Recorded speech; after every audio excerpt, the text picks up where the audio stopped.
Before one small step for man and one giant leap for mankind, a team of daring space pioneers embarked on a pair of experimental rocket projects to study the Earth and the heavens. With eyes on the sky and the future of space exploration, flight controllers inside NASA's Mercury Control Center watched America's space program take flight. And so here, the story of American space exploration began. I feel the liftoff. The clock has started. Roger.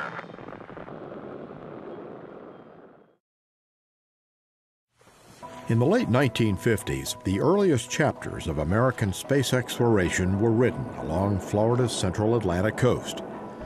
Later known as the Mission Control Center, NASA's Mercury Control Center was the United States' first mission control for both unmanned and manned space programs. The Mercury Control Center controlled the flights of 3 different vehicles from 3 different seaside launch pads at the Cape. The MCC housed the program's critical launch equipment. Inside the unassuming 30,000 square foot building known to NASA as Building 1385, flight controllers monitored and controlled the Project Mercury launches and the first 3 flights of the Gemini program. The Mercury Gemini program set the stage for the highly technical challenges and accomplishments later executed by NASA Kennedy Space Center. The Mercury program was absolutely essential to all of our space programs that followed, and the main reason being it was the proof of the pudding that we could launch into space, we could put a man in there, we could preserve him throughout a mission, we could bring him back safely, and from there Mercury led into Gemini, going into the Apollo program where we went to the moon.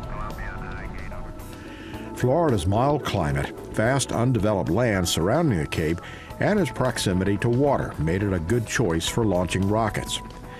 And so the Mercury Control Center was designed by the Army Corps of Engineers and built in stages on Cape Canaveral Air Force Station between 1956 and 1963. The modest-looking building faced east toward the ocean, though thick vegetation hid it from view. The MCC had an inset floor and a flat roof. The exterior was designed with a pair of light metal swing doors that open onto covered entrances. Later, the famous NASA logo graced a west-facing exterior wall. Floodlights and speakers were placed along the upper roof edge.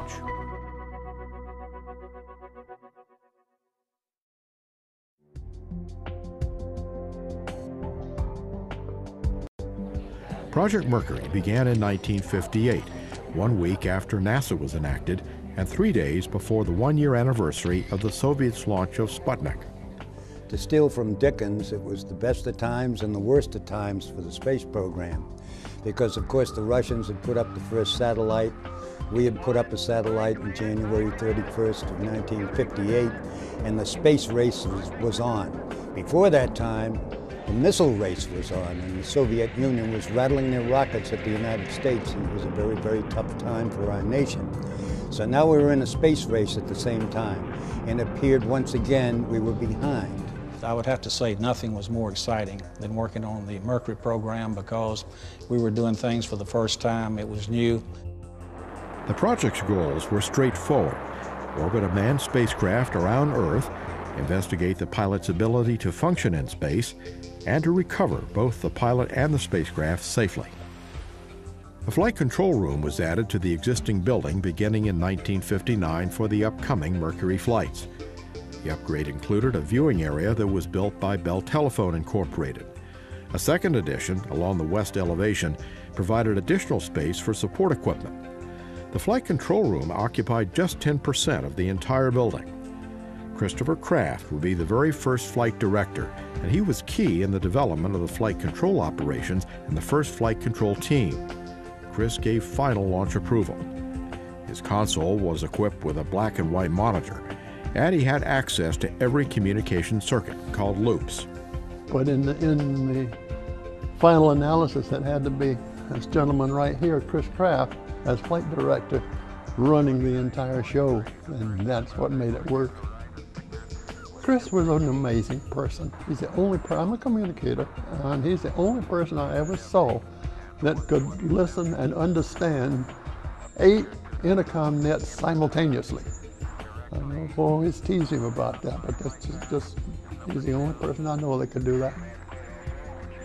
So the combination of the two, between guys on the ground and a crew in space, really was a phenomenal thing in its time. I think we were able to get a lot done, more done than had we not had a control center. We had the Mercury Control Center right there, right adjacent to the press site, actually. And Chris Kraft was the flight director. Walt Williams was the operations director. And you had a number of other key people who grew up in that program and carried us all the way to the moon as far as flight control was concerned. They had a fantastic worldwide map in there because they wanted to cover the orbital flights that would follow on the Mercury Atlas. The MCC was part of the Spaceflight Tracking and Data Network. The tracking network provided communication between the capsule and mission control with an impressive system of ships on 3 oceans and 18 ground stations on 3 continents. As part of this worldwide network of tracking stations, a 2-dimensional world map and 2 large projector boards dominated the front wall of the flight control room. The map used a series of circles to pinpoint tracking stations. To keep continuous track of the Mercury spacecraft, a mini-spacecraft model suspended by wires traced its orbit. The projector boards were used to display flight measurements plotted by sliding beads. Trend charts displayed the astronaut's condition. Goddard Space Flight Center in Greenbelt, Maryland was the link between the remote tracking stations and the MCC. As Project Mercury took shape, so too did the first astronaut corps. Leroy Gordon Cooper, Virgil Gus Grissom, Alan Shepard, Walter Wally Schirra, Donald Deke Slayton, Scott Carpenter, and John Glenn became known as the Mercury 7. They were in training as teams prepared for the upcoming flights. Inaugural operations inside the MCC supported the first Mercury Redstone launch attempt. The MR-1 launch on November 21, 1960 from Launch Pad 6 was classified unsuccessful, but proved many of the systems designed for the vehicle and capsule worked. MR-1A successfully launched a few weeks later on December 19, 1960. The same spacecraft was used. About 6 months later, astronaut Alan Shepard made history with his suborbital ballistic flight on May 5, 1961.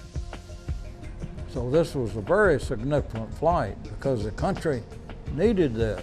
The whole free world needed this flight at this time.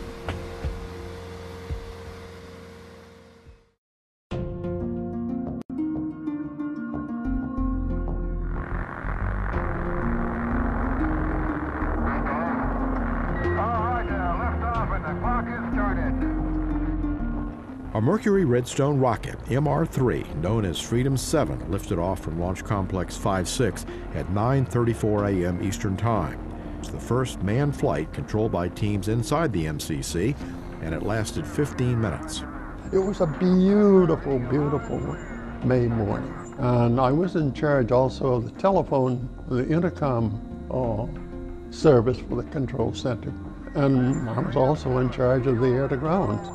So I had a fairly busy time during all of the launches.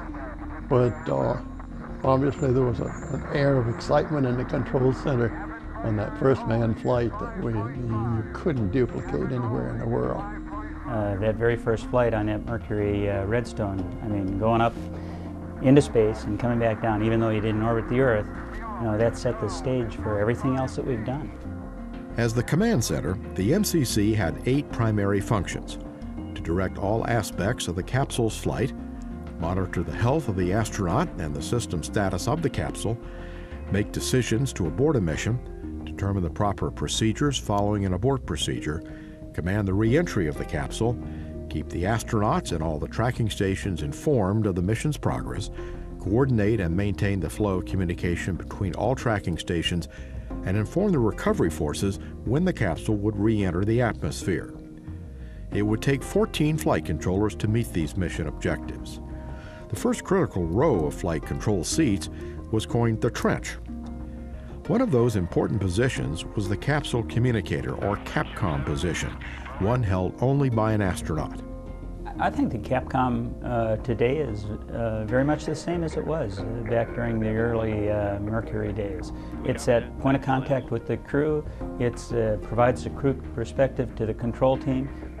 Yeah, very similar. Public interest in the space program and the astronauts grew as Project Mercury realized much success. Because the beaches were loaded. The program was pretty small. It was only about 350, 400 people, and it was real excitement. The cities around here were growing. The center was really on its way. News of the Mercury missions was in the newspapers and on TV. I've had the pleasure of covering every launch of American astronauts from Cape Canaveral, Florida. Shorty Powers was the first public information officer for NASA. He was the voice of mission control. We had a red light that would come on our desk, and that red light was a signal that Mercury Control would have a report in 30 seconds. Some employees at the Cape were just as excited about the astronauts and the missions as the public. I met all of the original 7 astronauts because they would come into the ready room. Well, they were excited like everyone else, and everything was new to them. And they would all come through because each one was interested, of course. It wouldn't just one come through, they all would come through. The Mercury Atlas and Mercury Redstone vehicles flew 26 missions as part of Project Mercury. 6 of those were manned flights. The first orbital flight for the Mercury program was MA6. Roger, backup clock is started. Astronaut John Glenn performed it on February 20th, 1962. Astronaut Scott Carpenter followed Glenn's successful mission with his own orbit of the Earth later that year.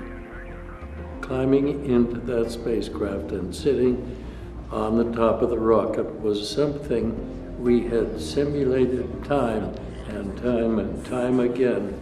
So, in a certain sense, it was just another day at the office, except this time you realized that it was for real.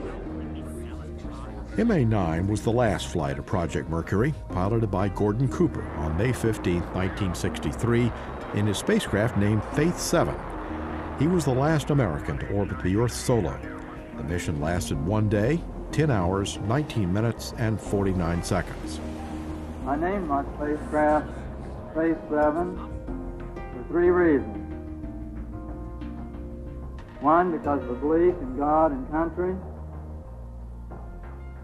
2, because of a loyalty to organization, to the 2 organizations actually, which I belong.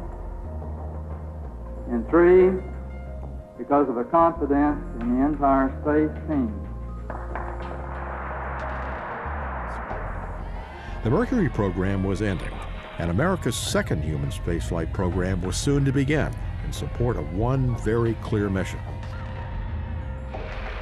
We choose to go to the moon in this decade and do the other things, not because they are easy, but because they are hard.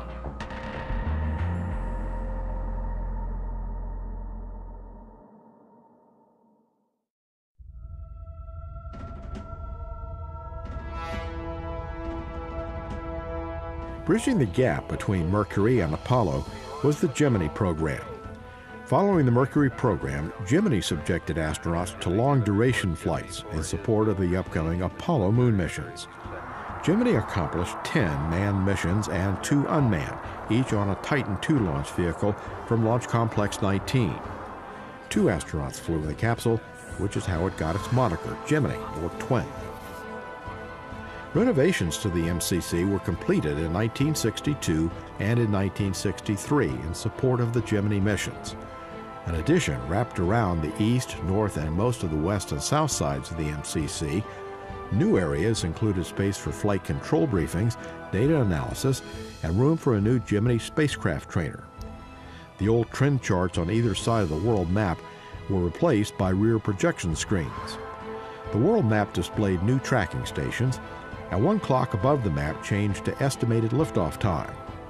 A desk for a public affairs officer was also added, along with a pair of consoles on the left side of the room facing inward for for the Support Control Coordinator and the Display Coordinator. After the conclusion of Gus Grissom and John Young's flight of Gemini 3 in March 1965, NASA transferred mission control to Houston, Texas, where it still resides today. After mission control functions were relocated to Houston, Texas, the Mercury Control Center provided backup for the initial launch and the trajectory for the remaining Gemini missions.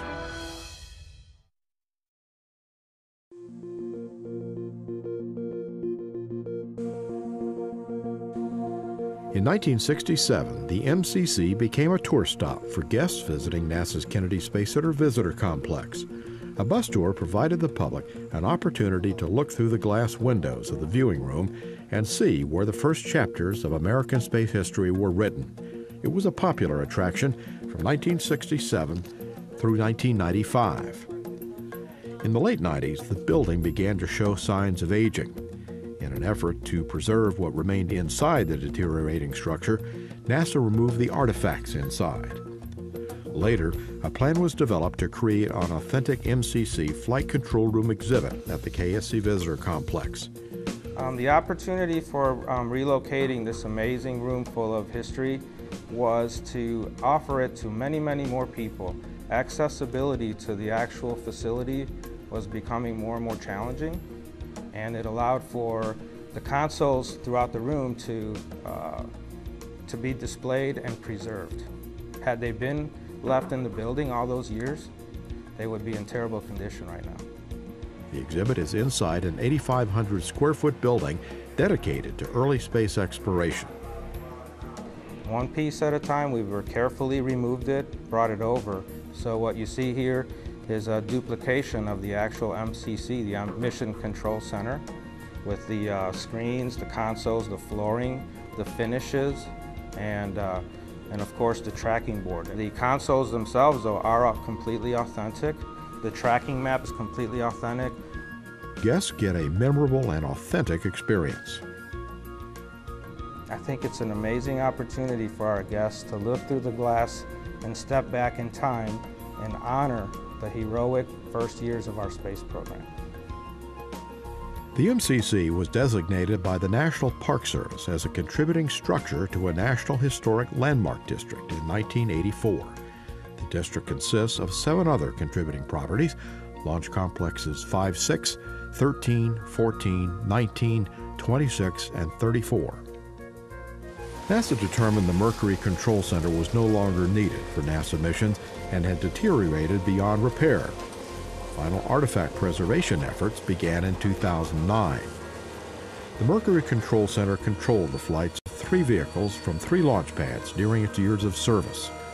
In March 2010, heavy equipment operated by NASA contractors leveled the concrete block and metal building.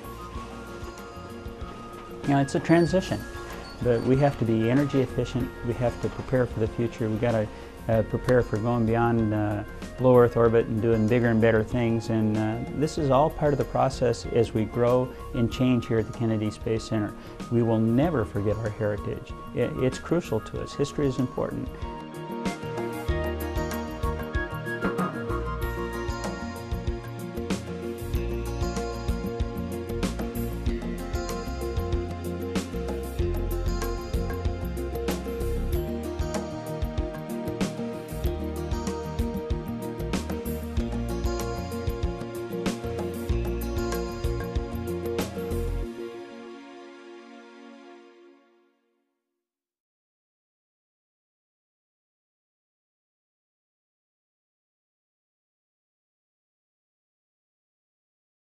For the highly technical challenges and accomplishments later executed by NASA Kennedy Space Center.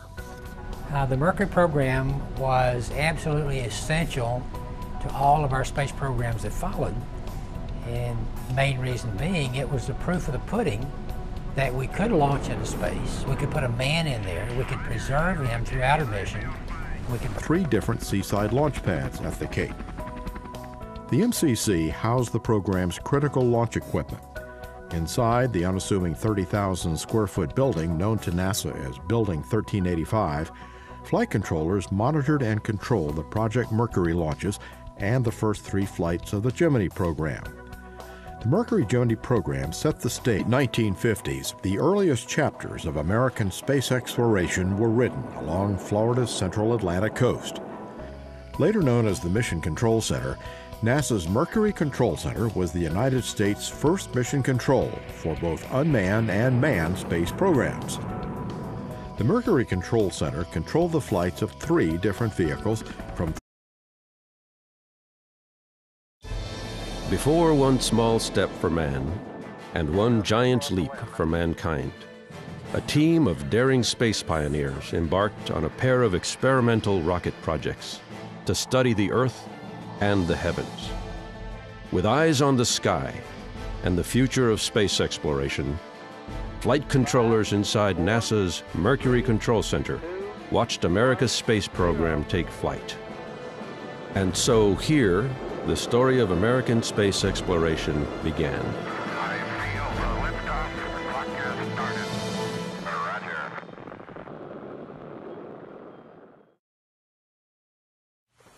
In the late